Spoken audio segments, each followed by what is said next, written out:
মাটির জমিন তামা হয়ে যাবে। ওদিকে জাহান্নামের চিৎকারের আওয়াজ, জাহান্নাম চিল্লায় বলবে, হে মালিক, বেনামাজি গুলো কই, গুনাহগার গুলো আমার পেটের মধ্যে দাও, আমার পেটের মধ্যে ক্ষুধা। নবী আপনিই তো ভয়ঙ্কর হালাতের কথা বলছেন। জাহান্নামের চিৎকারে হাসরের ময়দানটা থরথর করে কেঁপে উঠবে। এমনকি আমার আল্লাহ রাগ হয়ে আওয়াজ দিবেন, লিমানিল মুলকুল ইয়াউম লিল্লাহিল ওয়াহিদিল কাহ্হার। এত কঠিন আওয়াজ হবে, হাসরের ময়দানটা থরথর করে কাঁপতে থাকবে। ও নবী আপনিই বয়ান করেছেন, এত কঠিন হালাত, নারী আর পুরুষ সব উলঙ্গ দাঁড়াবে হাসরের মাঠে। আম্মা জান আয়েশা বলেন, নবী মানুষ কি লজ্জা পাবে না? কয়, ওরে আয়েশা জানো না, এমন ভয়ঙ্কর হালাত হবে, একজনের দিকে আর একজন তাকাবারও হুঁশ হবে না।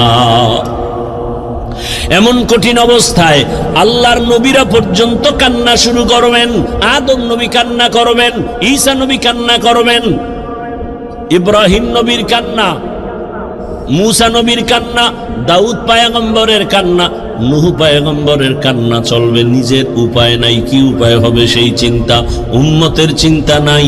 ইয়া রাসূলুল্লাহ, এক পর্যায়ে আল্লাহ আবার একটা কঠিন আওয়াজ দিবেন, ওয়ামতাজুল ইয়াউমা আইয়ুহাল মুজরিমুন।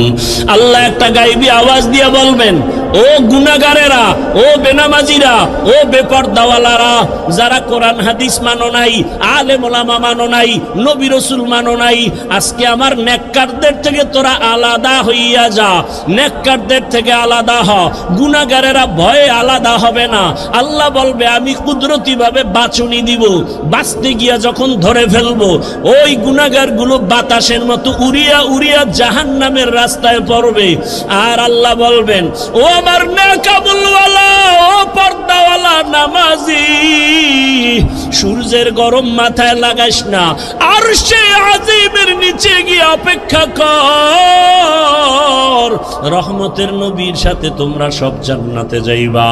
আর যারা গুনাহগার বেনামাজি, এদেরকে জাহান্নামের পথে দাঁড় করাইয়া আল্লাহ বলবে, ও ফেরেশতারা লাইনে দাঁড় করাও, আর আমি বাম হাতে আমলনামা দিব। ও রহমতের নবী,